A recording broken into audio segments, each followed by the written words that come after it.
Well, I took some water out of here earlier, a few days ago, so that the frogs would have a nice place to lay some eggs, but we haven't had any rain. It's been very dry. So this water is going to go back over here, and I have to say, give me back my bucket.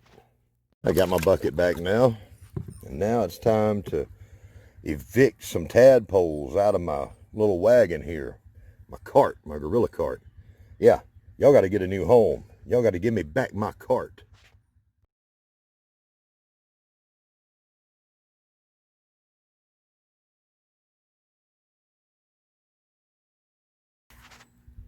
Oh, it looks like we got a few of them. They're going to go ahead and go in the big pond here. And then I'll use the bucket to empty out the rest of those into here. Can't get them all this way, so I'll have to get it with a bucket. I won't take you through all that. Just wanted to show you a little bit here. Let me see if I can get it right in a shot. Look at all those tadpoles. Look at all of them. Y'all count them as they go through. And tell me in the comments how many came out of this bucket. Ooh, look at that. There's a bunch of them right there.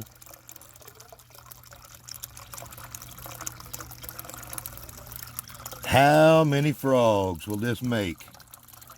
Oh my, look at that. Look at all those. Look at all those beautiful little tadpoles. Look at all those. That's crazy.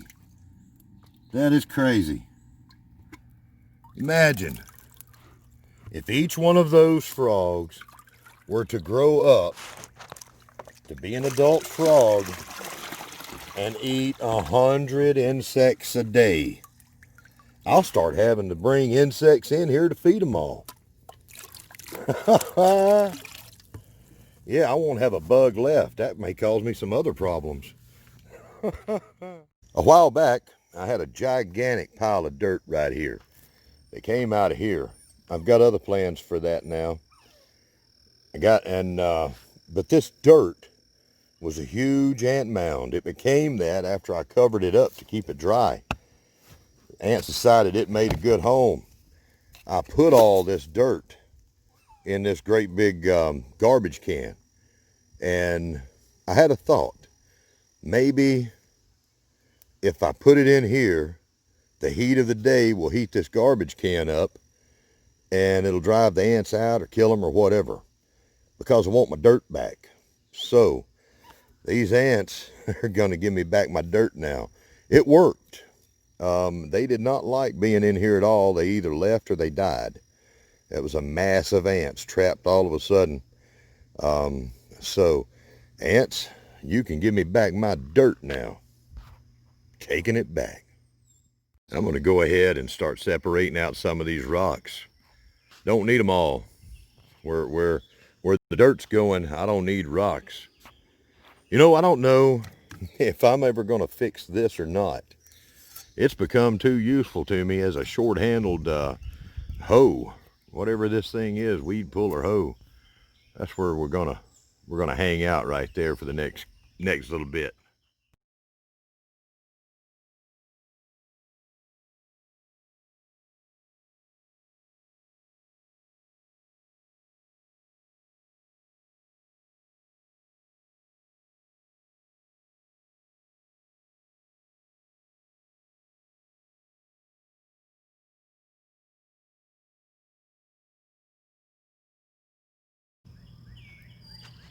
What we're seeing here is a little baby pine tree that has decided to come up over there in the rotten wood chip area, that little part of the garden.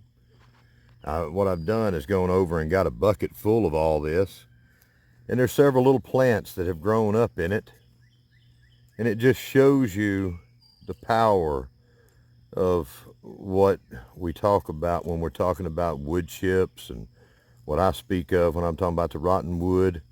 It's wood chips, but it's rotted wood full of fungal activity, full of all kinds of life. And since it's rotten wood or wood chips, it's going to hold that moisture. It's incredible.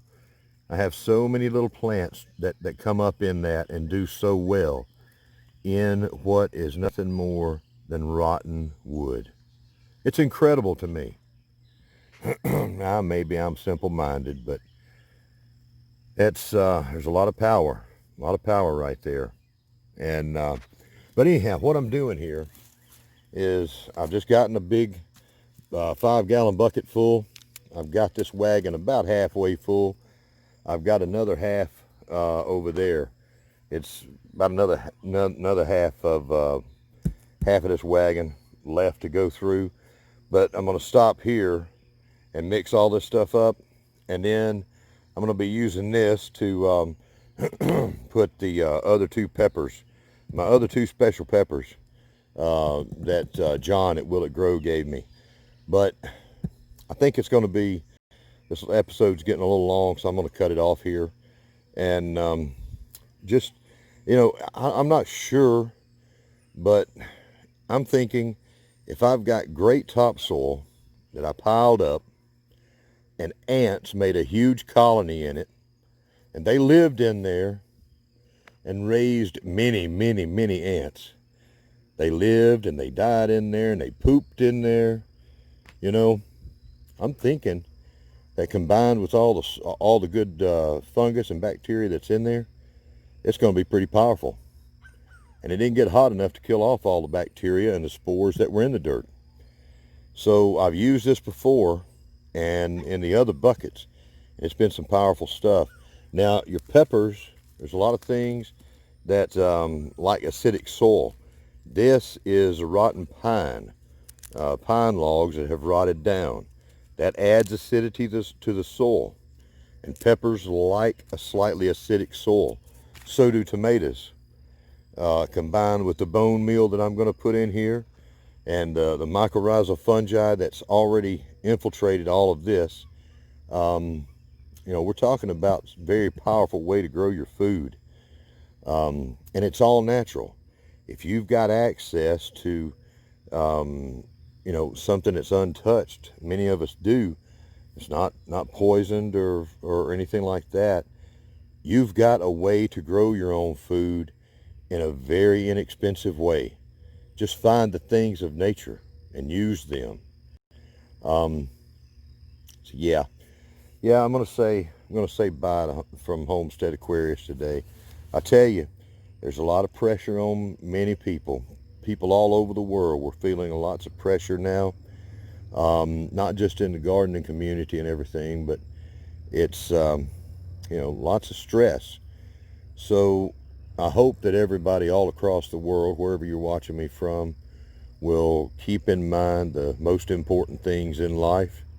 And I'll tell you, the things that were the most important things to think about 1,000 years ago or 2,000 years ago, I'll tell you what, I think they're still the most important things to think about today. Look at things in a simpler way, you know, a natural way.